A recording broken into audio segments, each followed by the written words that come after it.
Hello, how are you doing? Hope you are fine. So, in this video, we are going to discuss some concepts of communication.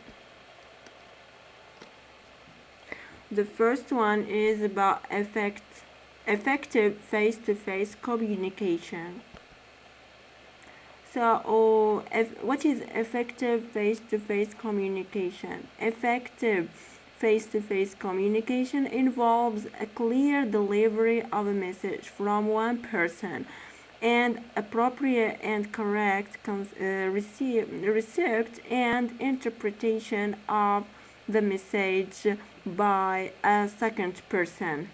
According to the University of Maine, aspects like tone, word choice, body language, eye contact, and attentiveness can influence whether this type of communication is effective enough to create meaningful dialogue between the two people or whether it leads to miscommunication and misunderstandings.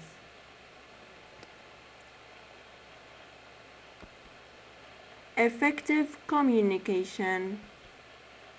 The University of Maine defines effective communication as clear expression of ideas in a manner and tone that can be easily and correctly interpreted by another party. According to the University of Colorado and Conflict Research Consortium, communication is always a two-way process involving a messenger and a reception. Body language.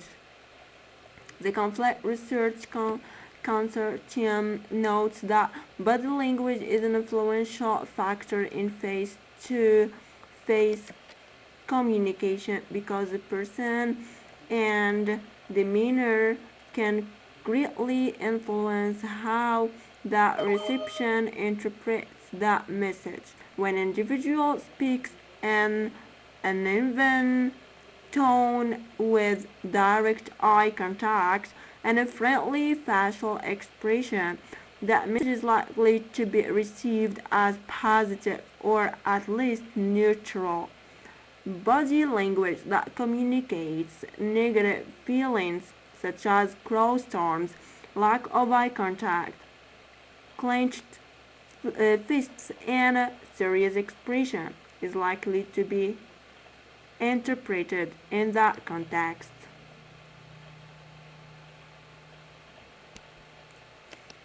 Active listening. According to the Conflict Research Consortium, active listening is a method of attending to conversation that helps people process messages in a focused manner and respond to the speaker in a way that encourages and furthers communication. This method allows a reception of information to remain engaged, indicate understanding, and clarify and any points without interjecting his opinion or arguing points.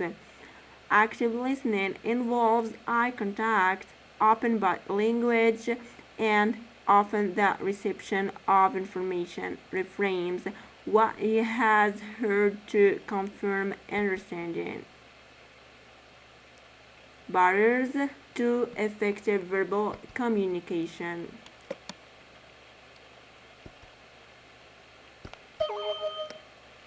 Verbal communication is an important part of life.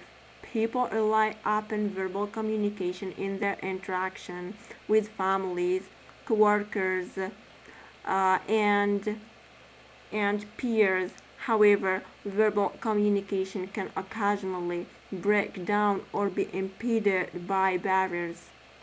These barriers stem from a variety of sources, whether they be form some conflicts or an inability of the person to properly express what is on his mind.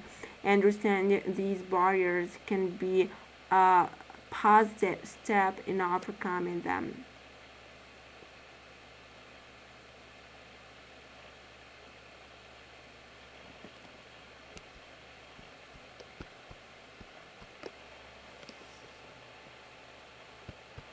Cultural barriers. In an increasingly multicultural world, some of the more common barriers to effective verbal communication fall within the category of cultural barriers. Cultural barriers make it difficult for people to communicate with one another primarily because it is culture that influences how people think. According to the website devoted to the University of Colorado's training program on intractable conflict, it is these different ways of thinking that can impede communication because people of different cultures tend to see and hear the world differently. Cultural barriers can include language differences, which make it difficult to translate that is being said from one language to another.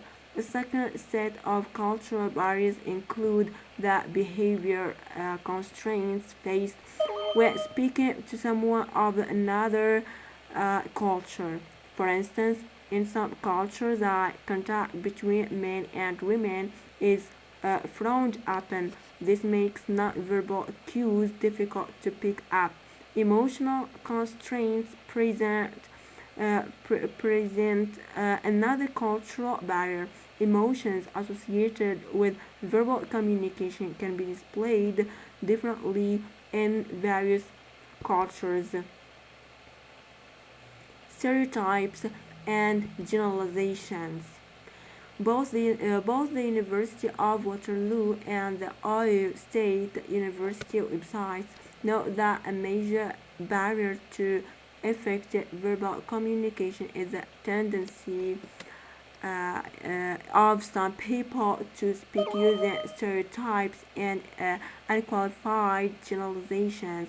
Speaking in this way tends to destroy the credibility of the speaker and can affect clarity as well. The speaker assumes that the listener will know what he is speaking about, what the listener, in fact, has no idea or even interprets the message differently, viewing the word in simplistic or stereotypical manner can create barriers to communication because the person receiving the message can be alienated by what is said. The speaker may not realize he is offending the listener when in fact he is.